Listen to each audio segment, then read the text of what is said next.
जंगल में बने मकड़ी के जाल में अक्सर छोटे कीड़े फंसते हैं, जबकि उसे बड़े जानवर तोड़ देते हैं। ठीक इसी तरीके का कानून छोटे अधिकारियों के लिए, आम जनता के लिए बनता है, जबकि उसे बड़े अधिकारी बराबर तोड़ते रहते हैं। अब यह किसके सह पर, किसकी साठ गांठ पर, किसके संरक्षण में चलता है, यह जनता भली भांति जानती है। सबको अपनी तिजोरी भरने से मतलब है, भले ही उनसे छोटे अधिकारी कर्मचारी प्रताड़ित ही क्यों न हो, या फिर यह नौबत आ जाए कि अपनी नौकरी से इस्तीफा भी देना पड़े। रीवा जिले में बैठे कई विभागों के उच्च अधिकारियों की कार्यप्रणाली सवालों के घेरे में रही और यह किसी से छिपी नहीं। यहाँ तक कि हाई कोर्ट में भी अधिकारियों को फटकार लग चुकी है।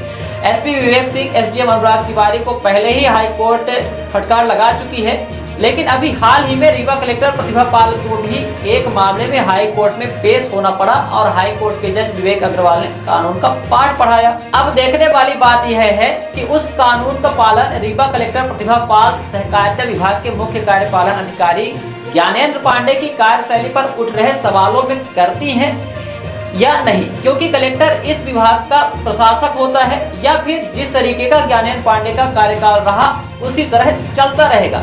सहकारी विभाग के मुख्य कार्यपालन अधिकारी ज्ञानेंद्र पांडे की पदस्थापना ही सवालों के घेरे में रही।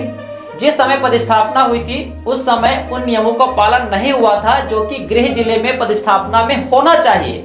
कई जनप्रतिनिधियों ने हटाए जाने के लिए वह नियम विरुद्ध पदस्थापना के संबंध में पत्र भी लिखा, लेकिन जैसा कहते हैं कि जो भी अधिकारी नियमों को ताक में रखकर कार्य करता है या फिर करना चाहता है, अपने बचने के लिए जवाब भी बराबर ढूंढकर रखता है। जांच के नाम पर चुपचाप तरीके से जवाब पर जवाब देते गए, लेकिन किसी को कानों कान तक खबर नहीं लगी और अभी भी मुख्य कार्यपालन अधिकारी ज्ञानेंद्र पांडे की कार्यशैली पर सवाल उठ रहे हैं, सवालों के घेरे में है।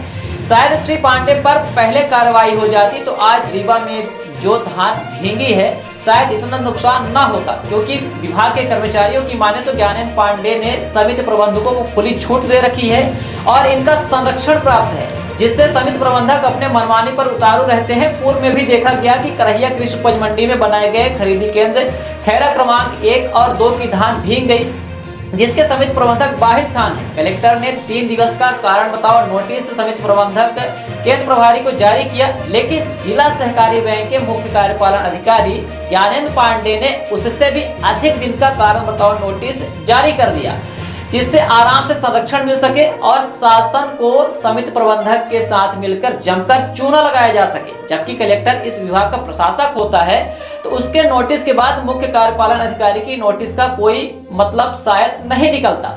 वाहिद खान के ऊपर पूर्व में भी 511 क्विंटल धान के गबन की जांच आरोपित हुई। लोअर लक्ष्मणपुर में नोडल अधिकारी केंद्र प्रभारी और समिति प्रबंधक को कारण बताओ नोटिस जारी हुई, जिसमें नोडल अधिकारी और केंद्र प्रभारी पर कार्रवाई तो हुई, लेकिन समिति प्रबंधक बच निकले या बचाया जा रहा है, जो कि सवालों के घेरे में है। और यह भी माना जा रहा है, यह भी बताया जा रहा है कि खुला संरक्षण ज्ञानेंद्र पांडे का प्राप्त है।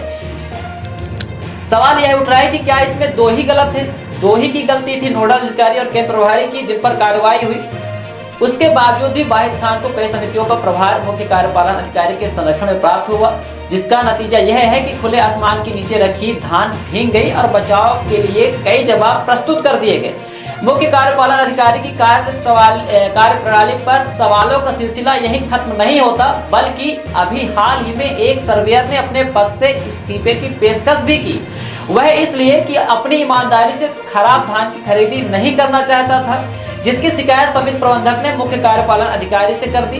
दरअसल आपको पूरे मामले के संबंध में बता दें कि मनीष उपाध्याय आरबी एसोसिएट के माध्यम से सर्वेयर के पद पर बीओटी वेयर हाउस कोटी 2 में पदस्थ है, जिन्होंने सर्वेयर के पद से इस्तीफे की पेशकश की है, जिसमें उन्होंने बताया कि वेयर हाउस में लगातार 3 दिन से समिति जवा की नॉन FQ अमानक धान आ रही है, जिसको लेकर मेरे द्वारा ऑनलाइन रिजेक्ट कर दिया था, लेकिन उक्त समिति के प्रबंधक ने उनकी शिकायत अपने महाप्रबंधक ज्ञानेंद्र पांडे से की और ज्ञानेंद्र पांडे, जो कि समिति प्रबंधकों को खुले आम नियम कानून की धज्जियां उड़ाने की छूट दे रखी है, और महाप्रबंधक ने मेरे सुपरवाइजर महोदय से मेरी शिकायत की, तब सुपरवाइजर ने मेरे से स्पष्टीकरण लिया कि आपके द्वारा क्या गलती की गई और मेरे द्वारा बताया गया। उन्होंने जैसा लिखा कि हमने सेवा सहकारी समिति जवा की गाड़ियां मेरे गोदाम में आ रही थी और उनके द्वारा अमानक स्तर की धान को रिजेक्ट कर दिया, गाड़ी वापस कर दी गई, जो कि समिति प्रबंधक को शायद यही बात बुरी लग गई और इसलिए महाप्रबंधक ज्ञानेंद्र पांडे समिति प्रबंधक के पक्ष में आकर उसे हटाना चाहते हैं। सर्वेयर मनीष उपाध्याय ने कहा कि कलेक्टर महोदया से निवेदन करूंगा कि क्या मेरे द्वारा सही काम करने के कारण उन्हें वहां से हटाया गया, इसलिए मैं गलत नहीं करूंगा और जहां जाऊंगा वहां भी सही काम करूंगा और सही काम करने के लिए हमें फिर से हटाया जाएगा। अतः उन्होंने पत्र में लिखा कि अनुरोध है कि मेरा ये इस्तीफा स्वीकार करें। मतलब आप समझ सकते हैं कि किस तरीके की मनमानी मुख्य कार्यपालन अधिकारी ज्ञानेंद्र पांडे कर रहे हैं और उन पर विभाग के कर्मचारी ही आरोप लगा रहे हैं और उनको खुला संरक्षण प्राप्त है। इनको हटाए जाने के लिए सिरमौर विधायक और सिमरिया विधायक भी पत्र लिख चुके हैं, यहाँ तक विधानसभा में भी प्रश्न लग चुका है। निर्वाचन के समय भी इनको हटाए जाने के लिए कई जनप्रतिनिधियों ने पत्र लिखा, लेकिन गोलमोल जवाब देकर मुख्य कार्यपालन महाप्रबंधक ये बच निकलते हैं, जबकि यह बात किसी से छुपी नहीं हुई है कि मुख्य कार्यपालन अधिकारी ज्ञानेंद्र पांडे कहाँ के निवासी हैं। उन्होंने अपने एक पत्र के जवाब में खुद ही स्वीकार किया है, लेकिन पता नहीं किसका संरक्षण प्राप्त है कि नियमों को ताक में रखकर मुख्य कार्यपालन अधिकारी पर कार्रवाई नहीं हो रही, जबकि शासन को जमकर चूना लग रहा है। देखना दिलचस्प होगा कि हाई कोर्ट से कानून का पाठ पढ़कर आने के बाद कलेक्टर प्रतिभा पाल, मुख्य कार्यपालन अधिकारी ज्ञानेंद्र पांडे संरक्षण प्राप्त समिति प्रबंधकों पर कार्रवाई करती है या विभाग की मनमानी ऐसी चलती रहेगी, किसान जनता परेशान होती रहेगी, यहाँ तक विभाग के कर्मचारी भी परेशान होकर इस्तीफा भी देने लगे हैं। तो क्या कार्रवाई होती है या नहीं? Every passionate child has a unique story. Mount Ara Convent School. Mount Ara Convent School believes that a better future lies where children can love themselves. Mount Ara Convent School have trained and experienced teacher, modern infrastructure, van facility, big playground, pedagogically designed curriculum, CCTV surveillance in all classes.